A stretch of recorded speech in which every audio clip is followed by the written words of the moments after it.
Amid a swirl of drugs and danger, Stephen Snook had a dream. The life-changing vision was sparked in prison and is now under development in Peoria. The 46-year-old credits God in lifting him up from what looked like a wasted life behind bars. I was in such a state in my life where life or death meant nothing to me. Born in Virginia, he was raised by a female relative in Danville, Illinois. I was literally raised by wolves in a sense. There was no love.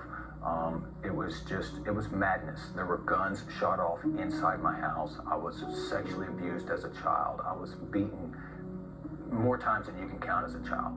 He yearned for meaning and belonging, but had no spiritual guidance. So he began to experiment with pot at age 9, eventually moving on to harder drugs. I've never read a Bible. There was not a Bible in our house. But something else caught his attention. There didn't seem to be another escape out of that. And I was able to see through my neighborhood that some men had escaped. Some men had nice things, and they were all drug dealers. At age 15, he started dealing. By the time I was 19, I was a full-fledged drug trafficker. I would get on airplanes at Indianapolis International and fly to the Mexican border. Eventually, drugs and other trouble led to arrests and prison time. At age 24, he got out of prison for the first time. I get out and I start trafficking cocaine again. I mean, it's just all I knew. So you're living that life. That life almost always encompasses a lifestyle of using drugs, drinking alcohol heavy, because every day is life or death many times. You don't know if you're going to get robbed and killed that day. You don't know if the law enforcement is going to kick down your door and put you in prison that day. So there's a lot of factors going in there to numb that experience for you, that stressful life. At age 26, he was arrested again, caught with hundreds of thousands of dollars of cocaine.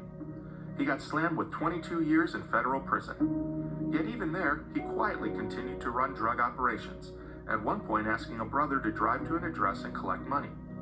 En route, the brother crashed his car, leaving him on life support. The news shook Snook.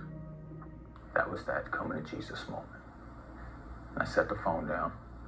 I walked into the prison cell, and I made a deal with the Lord because I didn't know anything else and I didn't know religion.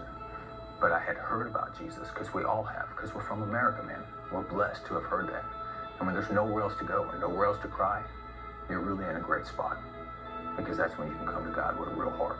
And I went to Jesus and I said, Lord, if you save my brother's life, I'll give you every breath in my body for the rest of my life. That was the prayer. And that's what happened. His brother lived. Snook began reading the Bible. His rough edges smoothed out. Inmates asked about the change. I couldn't explain it. I'd say, I'm not really sure what's going on, because I was a gang member as well. I mean, I've got a giant gang tattoo on my chest. I was a rough guy in the streets and in prison. And I said, all I know, man, is I found Jesus and this thing is real. Inmates asked him to hold Bible studies and preach the word. So you have bars in front of the cell. So I'd have to walk up to the bars in front of my cell, and everyone else has also got bars in front of their cell.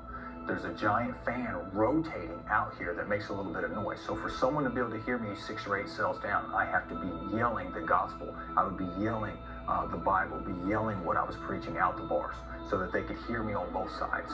I was baptizing guys in the shower in prison. You know what I mean? They'd give their life to Jesus and ask me why they couldn't get baptized. I'd say, let's go. And I'd baptize them right there. We'd work with what we had.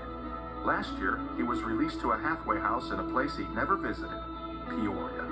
He remembered a prison dream he says came from God, a vision of framed scripture verses that kept changing. But the technology flummoxed him. I told him when I woke up, I said, Lord, I can see it, but I don't understand it, because I'd never seen a smartphone.